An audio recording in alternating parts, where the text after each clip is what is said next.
Hello, everybody, and welcome back to Below the Yellow Line. On Friday, we talked with Eric Antico from Team AmeriVet, formerly the Money Team. We have another executive from a Team AmeriVet with us today. Becky, thank you for joining the show today. How are you?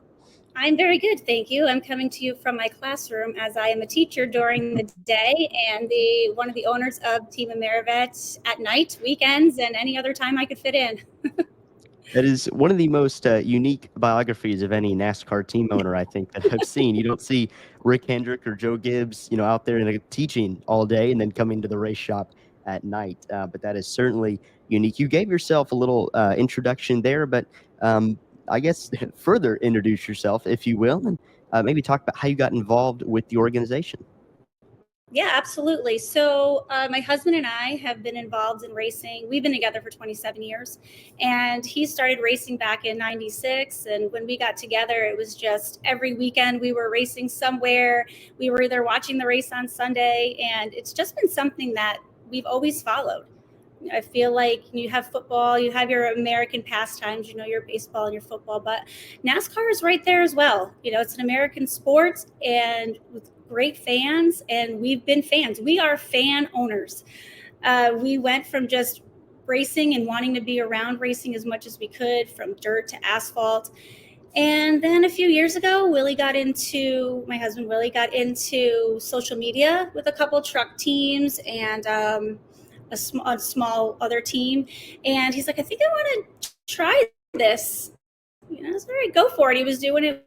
We were going to the races, we were getting some passes, and it was great because we were showing our kids different experiences. We have three children. Brian is 20, Luke is 16, and Lily is 8. Luke is our racer. He won his championship last year. He won every race in his series in go-karts. So we kind of had an opportunity. Was working with a team that he built, which is a current truck team, and he had a mutual friend that said, I think I know someone that might be into this. And, we were with Floyd Mayweather prior to this, and we started working with him. We got the marketing agreement with him, and then COVID hit. So it was just before COVID that we decided I'm going to keep teaching. Willie, who was working in construction, selling construction equipment, he's decided, okay, we're going to try this full time, and then COVID hit. COVID did present us with different opportunities because we were able to have Zoom calls and get in front of people that we wouldn't have been able to get in front of before because we would have to travel across the country. And it's just kind of, we tried, we got into our first Daytona 500 with Kaz Gralla in 22, which was unbelievable. I always say it's like being a baseball fan and then just deciding you're going to play in the playoffs and you're just going to put it all together. But we've done it as a family. Our kids are involved, my siblings are involved, our parents are involved, and it's just something that we literally have a whole town behind us. And they had watch parties, and there was a money team special at the pizzeria. And we really enjoyed what we were doing. It just kind of veered off from what our views are. And we felt that it was time for us to make a change. Back in April, we were thinking, like, what can we do? We are people who want to make a difference, not just follow our dreams, but make a difference for other people. We've been involved. We've spearheaded other fundraising events for different organizations, St. Jude, the Alzheimer's Association. But we wanted something on a larger scale. And so growing up, I grew up as a farmer's daughter. We're just everyday people who just followed their dreams. And thinking about it, I do a lot, especially with my students, that, we have our hometown heroes, we have our police officers and our firefighters, but we wouldn't be able to follow the dreams that we have if it wasn't for the sacrifices of our veterans. And so we thought, what could we do to make a difference? And we're hoping that by starting this program, it'll help us get on the track, which is going to help a lot of veterans. Well, it is, it's another thing that makes your team stand out from the others, whether it be the fact that, as you mentioned, your fan owners, you're a little different from the Rick Hendricks, the Joe Gibbs, the Michael Jordans, all those people. And it's Ken Squire, who was an announcer in the 70s, 80s, one of my favorites, had a great saying that racing NASCAR is common people doing uncommon things. And that's exactly what y'all are doing with this program. One interesting nugget I heard there, COVID happened, and you said those talks kind of stalled. Was the next gen car and the more affordable, I guess, business model that NASCAR proposed, was that a big part of you wanting to come in when you were wanting to? Because I think, if I remember correctly, that car was supposed to debut in 2021, and then COVID hit and it got pushed back. So was that a big part of your decision and coming into the sport when y'all did?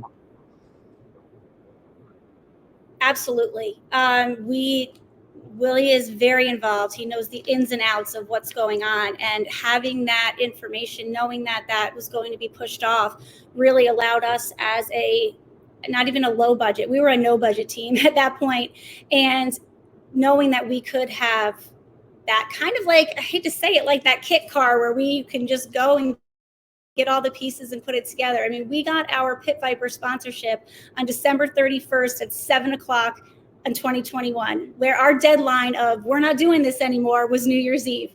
And then that next week, Willie made phone calls and we put a car together in 28 days.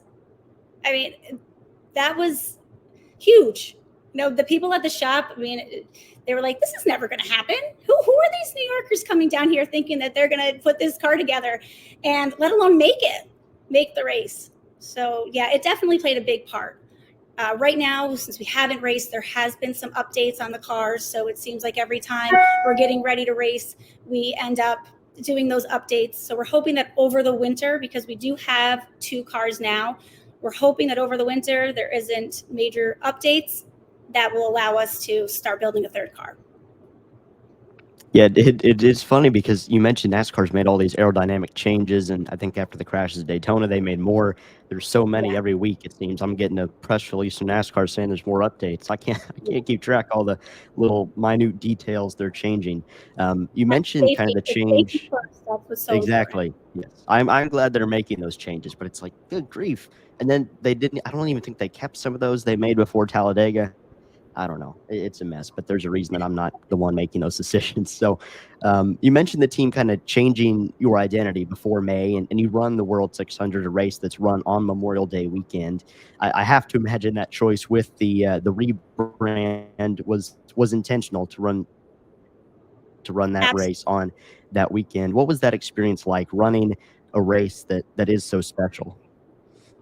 I have to go back a year prior to that, because 2 years prior to that, when we raced the 600 in 2022, it's very emotional because, like I said, this is bigger than us. We were able to honor 3 servicemen that were killed in our town, young men that I went to school with. We were able to fly his family in from Hawaii, and his dad came from Florida, and just to keep his memory alive. And that weekend it was our proudest moment to be able to have this. So now, going forward 2 years and not racing the 500 and just kind of thinking, how can we get back out there? And it just made sense. It all made sense. We were able to do it on a weekend where it was important to us. It was important to the country. It's important to all of the lives that we've lost. And I just think NASCAR does an amazing job. And the fans don't even get to see, they see a lot, but what is done behind the scenes to bring veterans in, to bring families of those that have been lost, the flyovers, the different, on the front stretch, all the great things that are going on. And there's so much more to it. And like I said, to be a part of that, it was the perfect weekend. It really is. I've always appreciated NASCAR's willingness to to be open in their support for veterans and that have served this country, especially on that weekend. And they're doing a lot, like you mentioned, behind the scenes in Chicago. When I was covering that race, they brought in, their names escape me right now, but they brought in a group of people that had made an app and that they're partnering with a veteran mental health app to help with the mental health of those that have served. And it's little things like that. And you're a big part of that. You're a big part of the fabric of the sport that is helping those that have served. For sure.